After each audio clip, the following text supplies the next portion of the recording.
Hebrews. This is our Prophets of Awakening.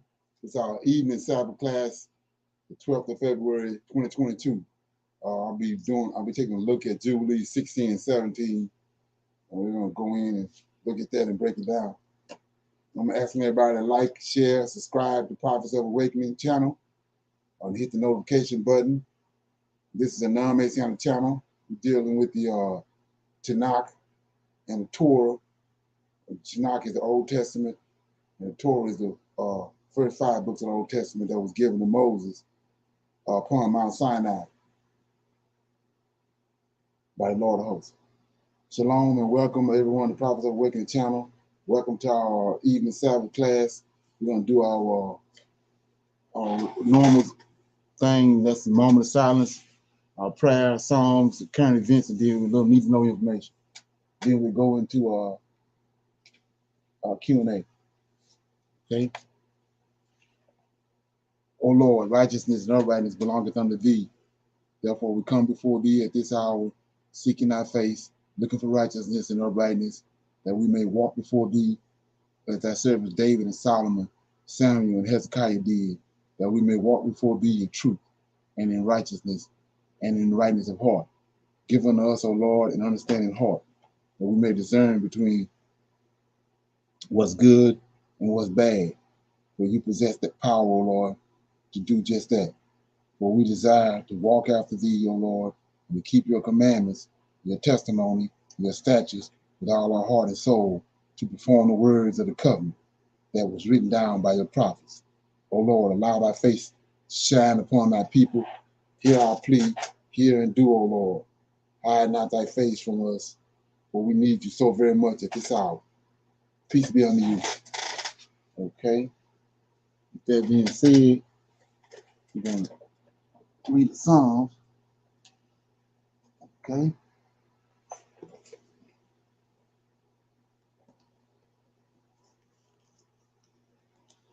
Okay, I'm going to read Psalms 149.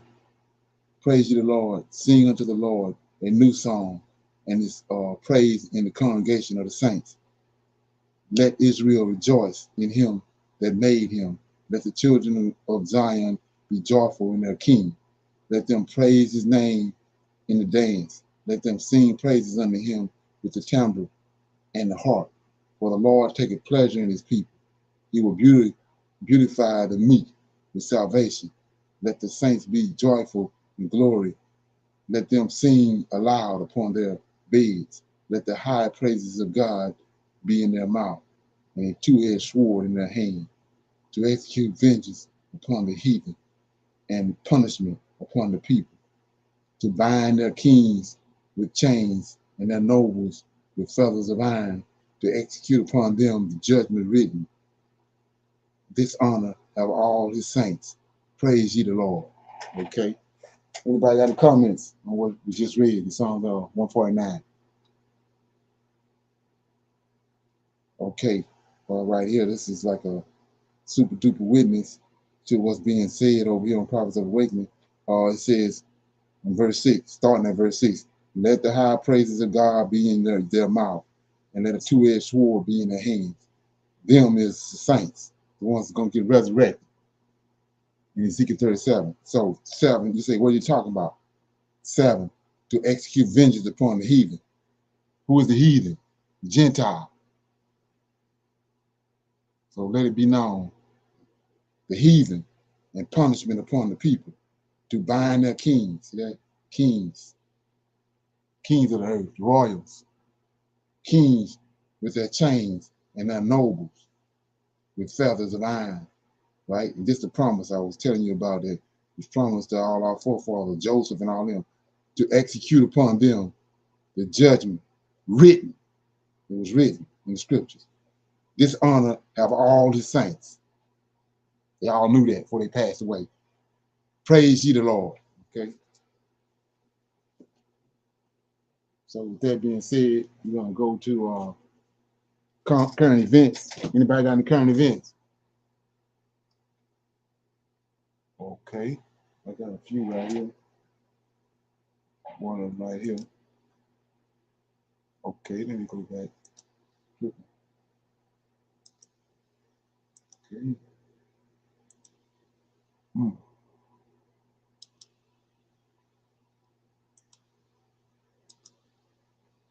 You see that? Yes. Yes.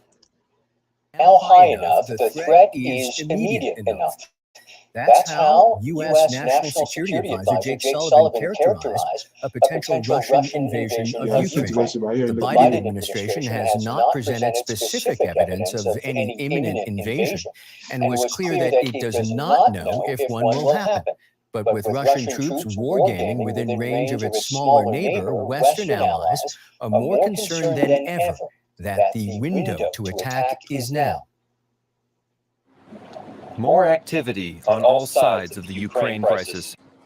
Russia's Ministry of Defense released footage of Navy ships arriving in Sevastopol Bay on the Black Sea, in the Russian-annexed Crimean Peninsula. They're here taking part in large-scale landing drills. The situation makes many Ukrainians uneasy. It's not a pleasant feeling, believe me, to understand that you encircled by the Russian troops from Belarus, 1,000 kilometers, more than 1,000. So that's what they mean by, see, being encircled. You know, so I'm showing you this right here for a reason, because it's an old trick. Most High said, what you reap, you sow. So see what he's talking about, being encircled. So they got plans. The way it's looking, they got plans to attack them. But it's like I said, he's using an old trick out of the playbook that these Americans been using for years. So we're gonna go there right now. Matter of fact,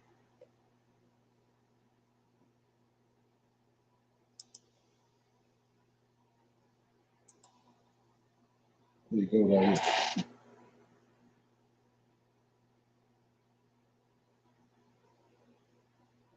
It says new intelligence suggests that Russia plans a false flag operation to trigger the invasion of the Ukraine. So what's a false flag invasion? They want to make it out like something is really happening, but it ain't happening.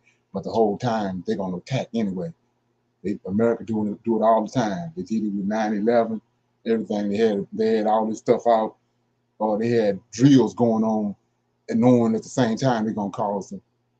They're gonna have the World Trade Center event. They already had it planned, but at the same time, the same day it happened, they had a bunch of drills going on. Just so happened the event, the attack on the World Trade Center happened at the same time. So Russia coming pulling out the same playbook. They getting in position, getting everything in position under the guise that they doing war games. But once they get in position, we're gonna see what happens.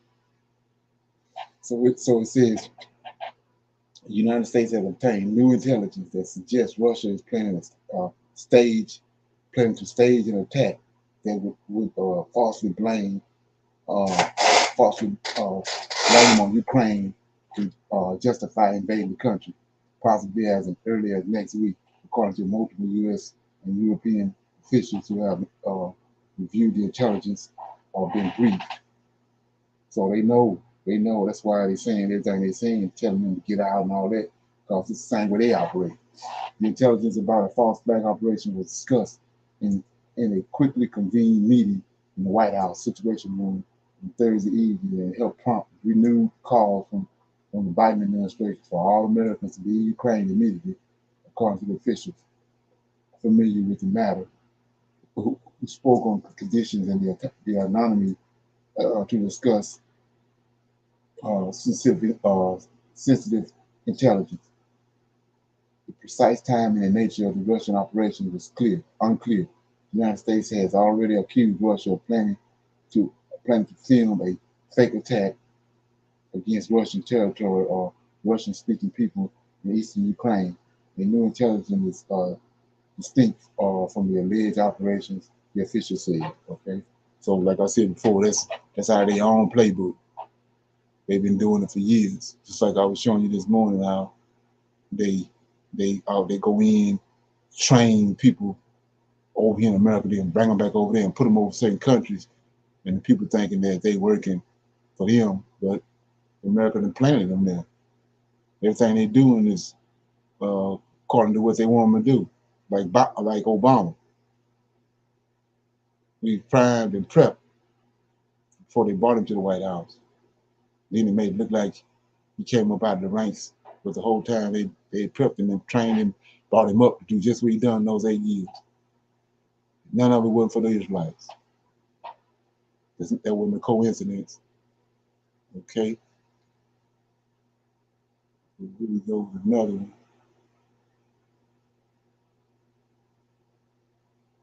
All right.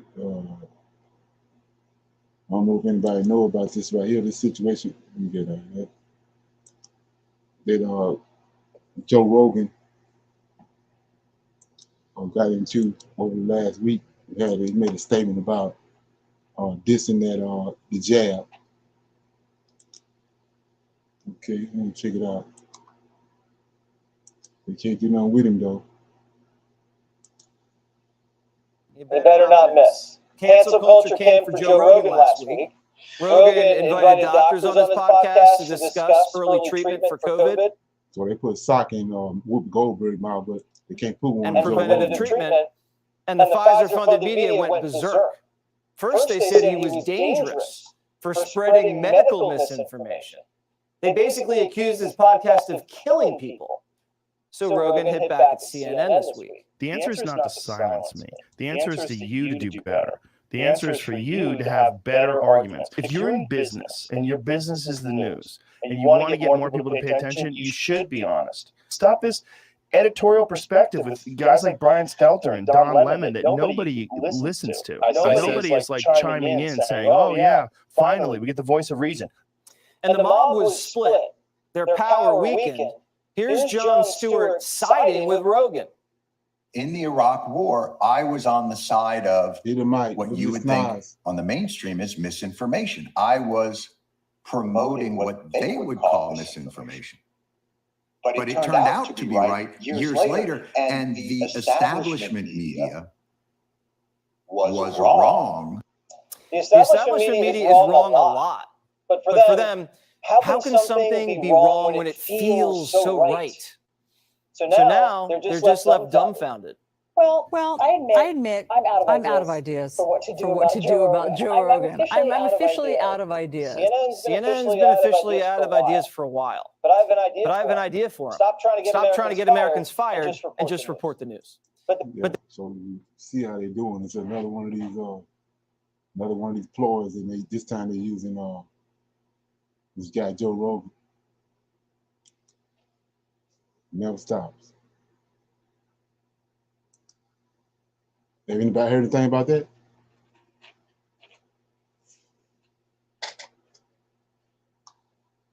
Okay.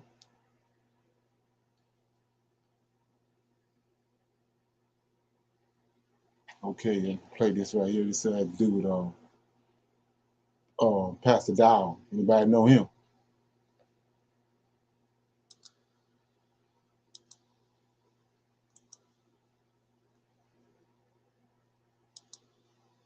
Anybody know Pastor Dow? I've heard the name. I don't know who that is. So What's the guy? I don't know if I see his face. I don't know. He got the what they call community, Israelite community over there. I think he's in Texas somewhere. Safeway, I think the name of it. Anyway, so let me play this right here. Me myself, I just don't. Something ain't right. He believe in JC and all that, and you know.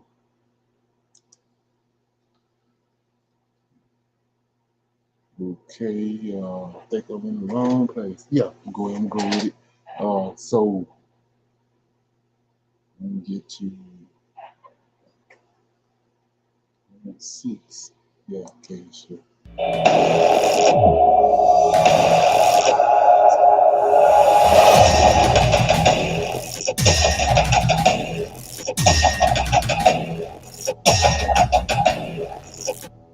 Can you see that?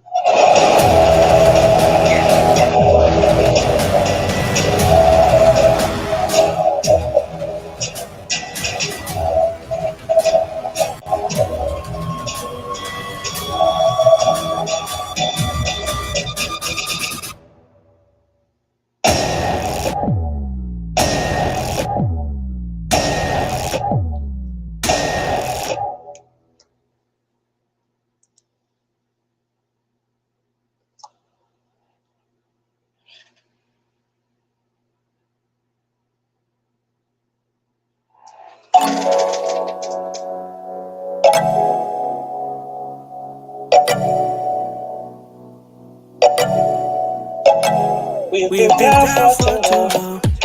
It's time to liberate our people. It's like we're stuck in the past. We've been consuming the belly of the beast. We must rise up, take back what's promised to us. Cause we've got nothing but love, yeah, for our sisters and for our brothers. Cause we got love, unity, respect, empower, educate, edify. We are the blood-born Israelites. We are love, unity, respect, empower. We educate, we edify. We are the blood-born Israelites. Come and take your place where you belong.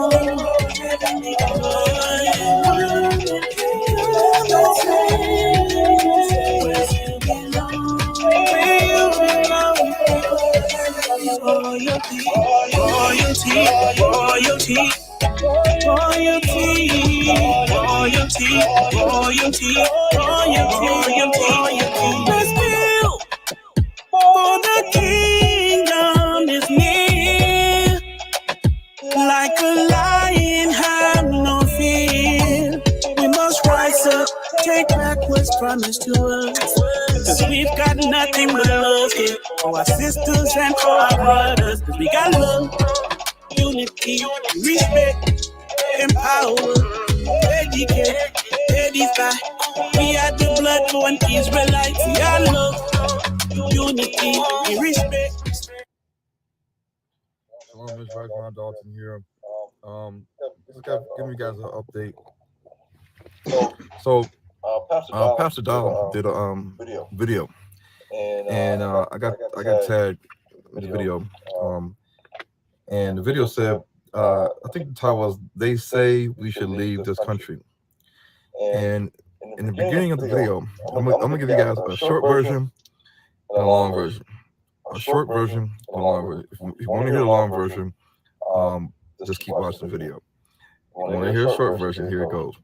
So Pastor Donald mentioned in the beginning that he was at a conference, a gathering, a couple of years ago. The conference was the mega conference that we had, the Hebrews to Negroes Great Hebrew Awakening mega conference, and he was a keynote speaker there.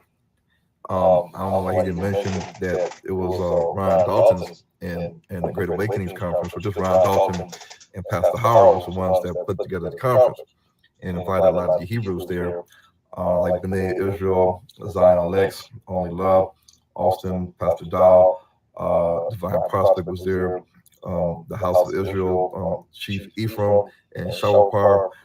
Shout out to those brothers, they were there. Yaki was there. It was a lot of people there. So yeah, even Lord Ramius was there. So yeah, so one of the things he mentioned, these are the points he mentioned early on in the video, that leaving and going to Africa, you're not able to bear arms. or maybe you're not able to have a gun. But we know that is not true.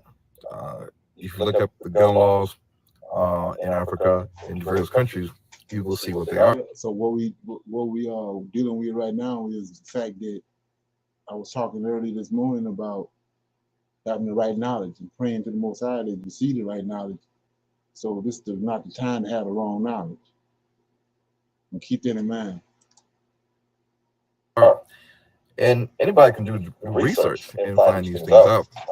That there are people that are living in Africa that do have access to guns, and machetes, different things of that nature.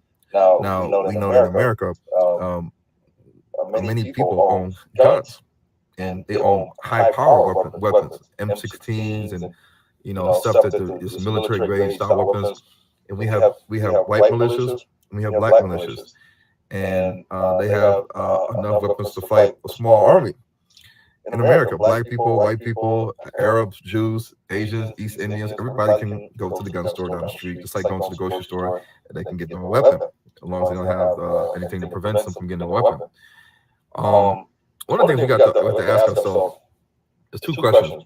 In Ezekiel 38, it talks about the Israelites that are going to be gathered together out of the nations, assembled in one place. They're going to be in a place where they're going to be at peace, rest, and safety, gathered in the midst of the land. Peace, rest, and safety. If we're going to be in a wilderness during the Great Tribulation, because that's in Revelation chapter 20, is it not? Is it not also in Ezekiel 38? After all, these are Israelites that are going to be attacked eventually by the nations listed in Ezekiel 38, which is Gomer, Magog, Tubal, Togarmah, Meshach, Cush, Persia, Put. Are these Gentile nations and Hamitic nations going to fight against Gentiles? Are these Japhetic nations and Hamitic nations going to fight against the children of Ham? No. Any person that reads scripture knows that these nations are going to come against the children of Israel with their shield and swords and bucklers and horses and everything of that nature. And they're going to amass a massive army to come against the Israelites in the last days. If the Bible says the children of Israel are going to be living in peace, rest, and safety, if the Most High meant for us to bear arms and arm up and get all the ammunition we can, then does that mean that we're supposed to fight these other nations and that we will be victorious in fighting them because we have the manpower, we have the gunpowder, and we have all the ammunition, all the weapons we need? We're going to outgun them, we're going to outnumber them in the wilderness. Does it say that in the scripture? Ezekiel 38. Ask your pastors this. Ask Pastor Dow this. No, it does not say that in the scripture. What about Jacob's trouble? Jeremiah chapter 30. What does it say? We're going to be at peace, and rest, and safety. What do all the scriptures say? We're going to eat, we're going to lie down, the fat of the land, the fruit and the crops of bear fruit of the mountains of Israel. All these different things. God's going to turn back our captivity. We're going to be brought out from the other nations that we were scattered to, the lands of the heathen, the land that's not ours. The nation that we've served for 400 years, that is not our land, that the Most High is going to judge this land with a double portion. Well, we know in Ezekiel 38 that the Most High steps in to fight this army. We're not going to fight this army. No one in the scriptures does say that the children of Judah and the other tribes are going to be in the wilderness, protected, dwelling peaceful, resting, and in safety, and nourished, and eating, and lying down, and then we're supposed to fight these nations and overtake them, overcome them. No, it says the Most High is going to fight them. We can't fight these nations. That's number one. Two, he said that President Dow said that we're indigenous to this land. Now, what does the word indigenous and aboriginal mean? Here we go. America is an island. How do we get here? Where do we come from? Were we always here? If we were here during Pangea, before the split of Pangea, then that will make us living here during the days of Peleg. That will make us not Israelites, because Abraham, Isaac, and Jacob didn't exist during the days of Peleg. So we were already here in the days of Peleg, then we would be this offspring of the children of Shem, Ham, or Japheth, but not offspring of Abraham, Isaac, and Jacob. Remember, in the days of King Solomon had a navy, a fleet of ships. And they used these ships to go to Ophir to get gold and peacocks and apes and different types of precious minerals and stones. Why would you need a ship if you were all living on one landmass?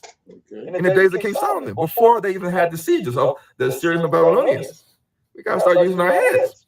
So if we were already here, we're not truly indigenous to the land. We may have got here and possessed the land, but where did we come from? Where did the so-called Negroes come from? Wait a minute. If black people in America, predominantly the African-American Negro, has the Y DNA E1B1A, where in the world today can we find more people with the E1B1A haplogroup than in North America, South America, Mesoamerica, the Caribbean? Where? The answer is Africa. The answer is Africa. The same reason why you get your DNA test from African ancestry. They can tell you're from the Yoruba tribe. They can tell you from the Bamileke tribe. They can tell you from the Balanta tribe. They can tell you from the Baluba tribe, the Iwano tribe. They can tell you from the Soso tribe. They can tell you all these different things. Simple genetics. Oh, that's science of the white man's the devil. So that means logic and critical thinking is also the devil too, because logic and critical thinking is part of the sciences, formal sciences. Look it up. Logic and critical thinking is part of science, medicine. Anybody got any comments on that? I got one more place to go. Trying to the same thing. Let me get that. Okay. Like I say, this America thing got to go away because it ain't good.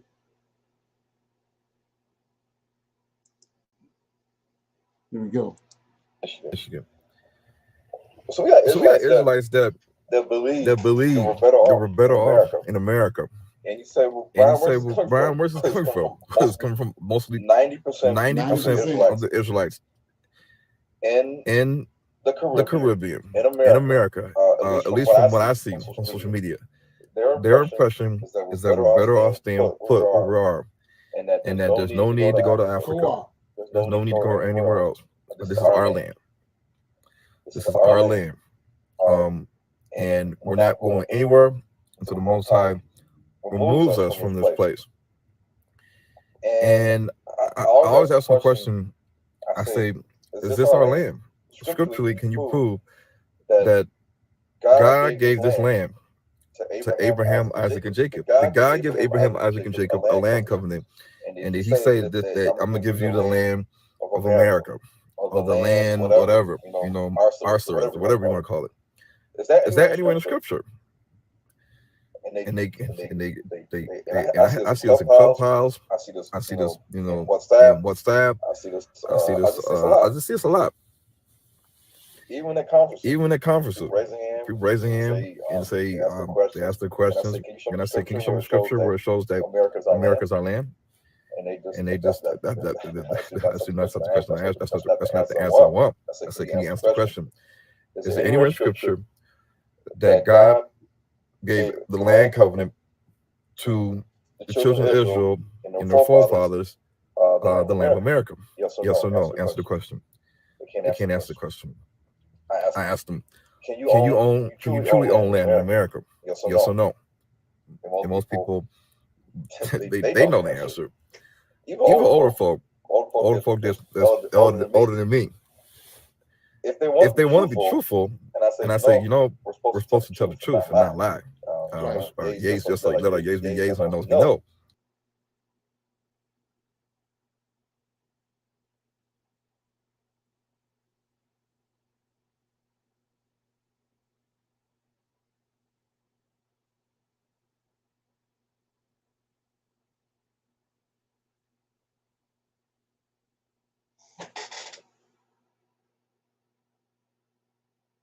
Okay. There's something going on with that. So anybody got any comments on that? This is let me see. Yeah, it's Pastor Dow is confused about his identity, Africa and the Israelites, or the Bible prophecy. So that's the name of the video if you want to check it out. I'm gonna get out of this. Okay, what I'm gonna do is go into some Q&A. Anybody got any Q&A? I mean, anybody got any questions or comments about anything they heard or came up they want to talk about for a minute before we go into the lesson?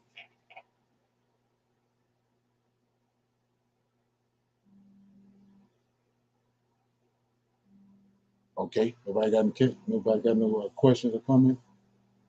Okay, so what I'm gonna do is I'm gonna start reading out of Jubilees. I'm gonna read it's chapters 16 and 17. You know, we're going somewhere with it.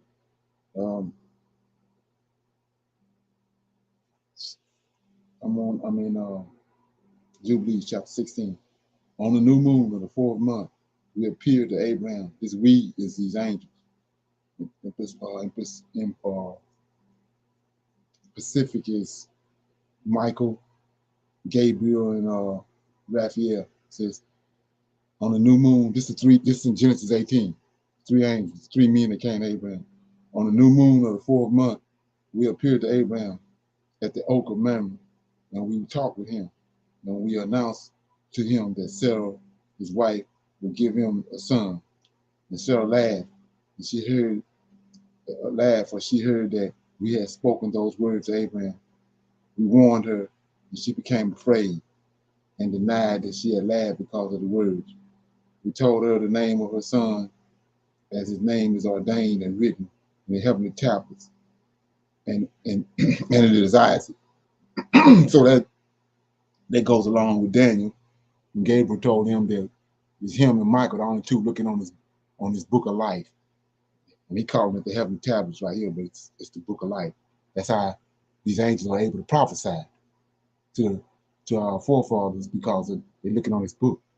And then they come down and bring it to pass on the earth. So 5 says, in this month the Lord executed his judgment on Sodom and Gomorrah and Zebulun and all the region of Jordan, and he burned them with fire and brimstone and destroyed them, and all it said, and they are destroyed until this day because of their works. They are wicked and vast sinners, and they defile themselves and commit fornication in their flesh and work uncleanness on the earth, as I have told you. So I'm gonna read it again to show you what I'm talking about people have different origins. They didn't all come from Adam. It says, in this month, the Lord executed judgment on Sodom, Gomorrah, Zebulun, and all the region of the Jordan, and he burned them with fire and brimstone and destroyed them. And they destroyed, and they are destroyed unto this day because of all their works. They are wicked and vast sinners, and they defile themselves, and they commit fornication in their flesh and work uncleanness on the earth, as I have told you. It's the same thing that the book of Adam and Eve tell you that Cain descendants was doing before the flood. Gentiles. They ain't none of Adam's. They ain't come from Adam. They ain't come from Hela and Enoch and all them. They got a different origin. 6. In like manner, God will execute judgment on the places where they have done similar to the uncleanness of the Sodomites, and they will suffer a judgment like that of Sodom. But for Lot, we made an exception. For God remembered Abraham and sent him out from the place of the overthrow, and he and his daughters committed sin on the earth, such as not being on the earth since the days of Adam until this time. For man had sex with his daughters. It was commanded and engraved concerning all his offspring on the heavenly tablets to remove them and root them out, and to execute judgment on them like the judgment of Sodom, and to leave no offspring of that man on the earth on that day of condemnation. You see the language. So 10 says, in this month Abraham moved from Hebron and departed and lived between Kadesh and Shur in the mountains of Gilead. And in the middle of the 5th month he moved from that place and lived at the well of Oak. And in the middle of the 6th month the Lord visited Sarah and did to her as he had spoken, and conceived. She gave birth to a son in the 3rd month. in the middle of the month, at the time of which the Lord had spoken to Abraham on the festival of the first fruits of the harvest, Isaac was born. Abraham circumcised his son on the 8th day.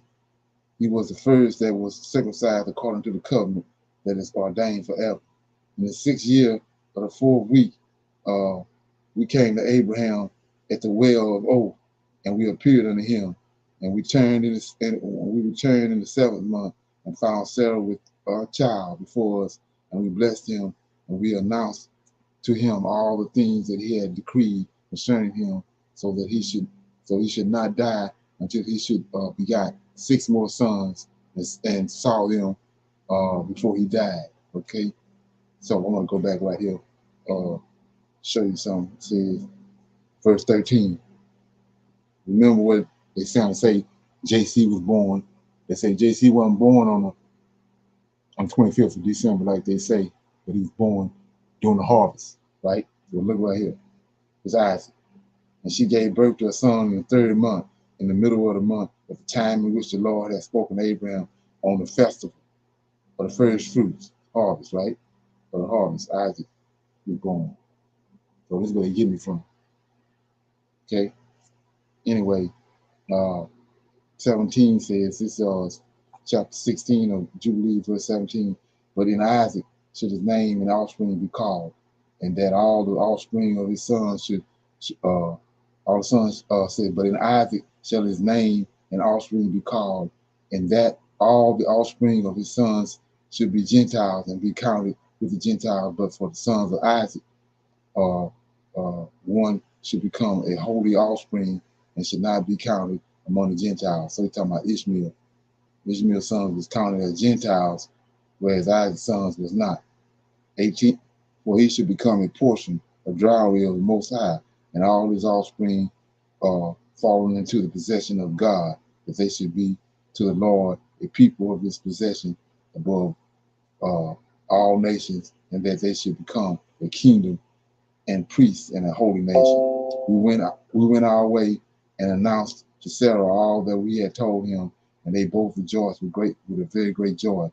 He built there an altar to the Lord who had delivered him and who was causing him to rejoice in the land of his sojourning, and he celebrated a festival of joy in this month for 7 days near the altar which he had built at the well of oak.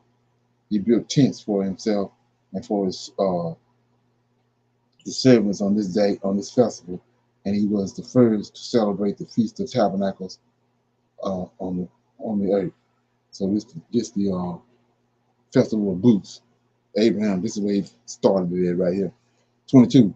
During these 7 days, he brought a burnt offering to the Lord each day to the altar consisting of 2 oxen, 2 rams, 7 sheep, 1 male goat for a sin offering, that he might atone thereby for himself and for his offspring. So what are you doing right here? It says 2 oxen, 2 rams, 7 sheep. 7 sheep represent the 7 angels, 1 male goat. Who does male goat represent? Azazel, for a sin offering, that he might atone thereby for himself and for his offspring. Okay, say an offering of thanks, he brought 7 rams. See that? 7 rams, 7 kids, 7 sheep, 7 male goats, and the fruit offering of their drink offering. And he burned all the fat of it on the altar, a chosen offering to the Lord for a sweet smelling odor. The 7 is representing the 7 angels. So you can't discount them. You got to deal with the truth of the matter. So 7 angels in the beginning. Well, one of them had to be created first. We know who that is. So 24, morning and evening, he burnt fragrances, substances, frankincense and incense, sweet spice, and nard, and myrrh, and spice, and aromatic plants. All these 7 he offered, crushed, mixed together in equal parts, and pure. And he celebrated his feast during the 7 days, rejoicing with all his heart and with all his soul, he and all those who were in his house. And there was no stranger with him, nor any that was uncircumcised. He blessed his creator who had created him in his generation, for he had created him according to his good pleasure. God knew and perceived that from him will arise the plan of righteousness for eternal generations, and from him a holy offspring, so that it should become like him who had made all things. He blessed and rejoiced. That's David, in case you want to know. He blessed and rejoiced, and he called the name of this festival the festival of the Lord, a joy acceptable to the Most High God. And he blessed him forever, and all his offspring after him throughout all generations on the earth, because he celebrated this festival in its season according to the testimony of the heavenly tablets. For this season is ordained on the heavenly tablets concerning Israel, that they should celebrate the Feast of Tabernacles 7 days with joy in the 7th month, acceptable before the Lord as a statute forever throughout their generations every year. To this there is no limit of days, for it is ordained forever regarding Israel, that they should celebrate it and dwell in tents and set wreaths on their heads and take leafy boughs and willows from the brook. Abraham took branches, the palm trees, and the fruit of good and pleasing trees, and every day going around the altar with the branches 7 times a day. In the morning, he praised and gave thanks to his God for all things in joy. Right? Okay. So, any questions? That was Jubilees chapter 16. Anybody got any questions or comments about that?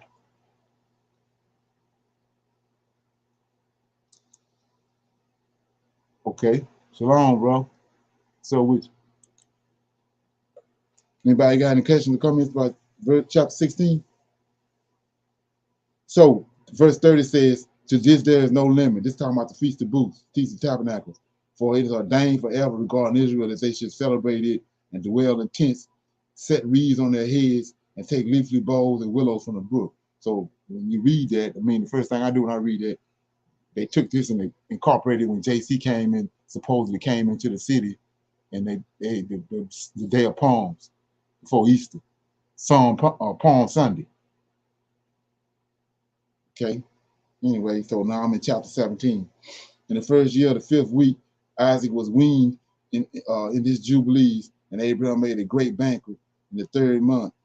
On the day of his son Isaac was weaned, Ishmael, the son of Hagar, the Egyptian, was in front of Abraham, his father, in his place. And Abraham rejoiced and blessed God because he had seen his son and had not died childless. Right? So, verse 1 and 2, they rejoicing. Most High, the Lord of hosts, did his thing for Abraham, and he rejoicing. Now look at this. 3, he remembered the words which he had spoken to him on the day that Lot had departed from him, and he rejoiced. So Abraham in another zone, because the Lord had given him offspring on the earth to inherit the earth, and he blessed with all his mouth the Creator. So he in another zone. Like I was saying before, when you understand that, you get in where you fit in at, you don't want to disrupt that. Verse 4, Sarah saw Ishmael. See that? I told you, Most High tells us these giants, when they died, their spirit didn't go to heaven. They stayed here on the earth. But here they go. They show up right here. Sarah saw Ishmael playing and dancing, and Abraham rejoicing with great joy, and she became jealous. See that? That's a wicked ass spirit that came in. And she became jealous of Ishmael and said, watch where it go. And said to Abraham, throughout this bondwoman and her son, throw out this bondwoman and her son. The son of this bondwoman will not be her heir with my son, Isaac. Remember where Abraham was at, what he was doing. It says 5, and the situation was troubling to Abraham. See that? Because of his maidservant and because of his son, because he did not want to drive them away from him. God said to Abraham, let it not be troubling in your sight, because the child has and because of the bondwoman. Listen to Sarah and do all the words and do them for Isaac's self.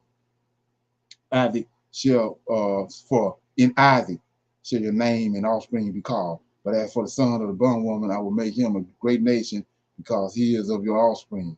Abraham got up early in the morning, took the bread and a bottle of water, and placed it on the shoulder of Hagar and the child, and sent her away.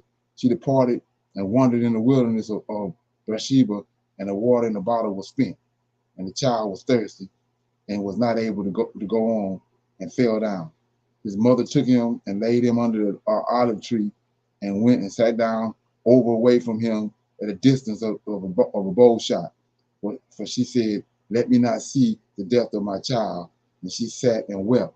And the angel of God, one of the holy ones, there we go, 7. That's where all these 7s coming from. One of the holy ones said to her, why do you weep, Hagar? Stand, take the child and hold him in your hand, for God hath heard your voice and has seen the child. She opened her eyes and saw a well of water, and she went and filled the bottle with water, and she gave her child a drink, and she arose and went toward the wilderness of Paran. So that wilderness of Paran, the same place Joseph went to, that Jacob went to when he found Rachel and Leah. And the child grew and became an archer, and God was with him, and his mother took him a wife from among the daughters of Egypt. She, the wife, gave birth to a son, and they called his name Nearby, for he said, the Lord was close to me when I called on him. In the 7th week, in the first year of it, in the first month, in this Jubilee, on the 12th of this month, there were voices in heaven regarding Abraham, that he was faithful in all that he had told him, and that he loved the Lord, and that in every affliction, he was faithful. Yeah, that's what I was telling you about. What Abraham doing is what the Lord was doing. He ain't never go off. He ain't never go off sidebar. From the time the Most High formed him, he ain't never go off. We know 200 angels did, but he ain't never go off. He stayed with the source. He ain't never go nowhere. So that's how you build a foundation. So 16 says, 16, Prince Mamre came and said before God, look, Abraham loves Isaac, his son, and he delights in him above all things. Tell him to offer him a burnt offering on the altar, and you will see if he will do this command, and you will know if he is faithful in every way that you test him. And the Lord knew that Abraham was faithful throughout all his afflictions, for he had tried him through his country and with famine, and he tried him with the wealth of kings, okay, and had tried him again through his wife, and when she was torn from him and with circumcision, and he tried him through Ishmael and Hagar, his maidservant, when he sent them away. 18, in everything that he had tried him, he was found faithful, right? And his soul was not impotent, and he was not slow to act, because he was faithful and a lover of the Lord. I mentioned that with Shadrach, Meshach, and Abednego. They told them they was going to throw him in the fiery furnace. They looking at the furnace. They're looking at him getting it prepared and heating it up. And he said, do what you got to do. Because they was a lover of the Lord in every way. So we see right here, this angel, fallen angel showed up, named Mamre, whatever, I can't say that name, but he showed up. So now let's go to 18. I'm gonna read some of 18, I ain't gonna read all of it. God said to him, Abraham, Abraham. And he said, look, here I am. And he said, take your beloved son, Isaac, whom you love, and go to the high country and offer him on the mountains, which I will point out unto you. So we know this ain't Yahweh. This angel just came and told him, I can make him, I can get his mind right. So he came posing as the Most High, trying to get him to kill Isaac. We just saw Isaac, three angels came and told him the Most High got Isaac's name already written down in the book of life. And he's gonna live, he's gonna be born to you. So why we turn around and try to kill him? It's another test. And he's using this fallen angel to do it. So he says, go early in the morning, saddle your donkey, and the 2 young men with him, and Isaac and his son, and split the wood and the burnt offering. And he went to place it on the third day, and he saw the place afar off. And he called and he came to a well of water near Mount Moriah, and he said to the young men, you stay here with the donkey, and I and the lad shall go yonder. And when he had worshipped we shall come back to you. So you see that when you have worship, he ain't saying nothing about going and killing. He took the wood of the burnt offering and laid it on Isaac his son, and he took the fire and the knife, and they went both of them together to place. Isaac said to his father, Father, he said, here I am, my son. And he said, look, we have the fire, the knife, and the wood, but where's the sheep for the burnt offering, Father? So we see right here, according to protocol, right? There ain't no such thing as killing your son or causing your son to be killed or watching them get killed. So Isaac know that. 7, he said, God will provide for him a sheep, for a burnt offering for my son. And he near the place of the mountain of God, and he built an altar, and he placed the wood on the altar and bound Isaac his son, placed him on the wood that was on the altar, and stretched out his hand to take the knife to kill Isaac his son. This Michael, I stood in the presence of him, and before the prince Mamre, they go to angels. I told you being hoodwinked. It's a fallen angel right here. And the holy angel stood and wept over the altar as Prince Mamre, see that? Prince Mamre and his angels rejoiced and said, Isaac will be destroyed, and we will see Abraham we will see if Abraham is faithful. And the Lord said, command him not to lay his hands on the lad, nor do anything to him, for I have shown that he fears the Lord. I called to him from heaven and said to him, Abraham, Abraham, and he was terrified and said, here I am. See, now he said, oh, who is this over here if you calling me from up here? So I said to him, lay not your hands on the lad, neither do anything to him, for now I have shown that you fear the Lord, and I have not withheld your son, your firstborn son from me. And Prince Mamre was put to shame and was bound by the angels. And Abraham lifted up his eyes and looked and saw a ram caught in the horn by his horns. And Abraham went and took the ram and offered it as a burnt offering in the place of his son. Now, if this wicked ass angel hadn't showed up, he'd have went to where he was going up to Mount Moriah with his son and all them. They would have made a sacrifice with a ram. But this angel came in there, threw him in the cross. So anyway, it says, let me get this right here. Any comments? Yes, sir. It says, all right. Okay. Appreciate that. So any comments before we get off the line? We right at an hour. Everybody good? Yes, sir. Yeah, so like I was saying before this morning, we I know since I've been alive, we've been swimming in lies, treading water and swimming in lies. So now's the time. Ain't no more time to that's up. Time is up. And you have to understand that you're coming up out of a lake of lies. So you're supposed to be surprised by the information when it started coming out.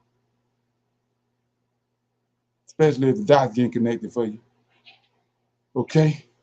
So with that being said, nobody have no comments or nothing. Glad you showed up, brother Mike.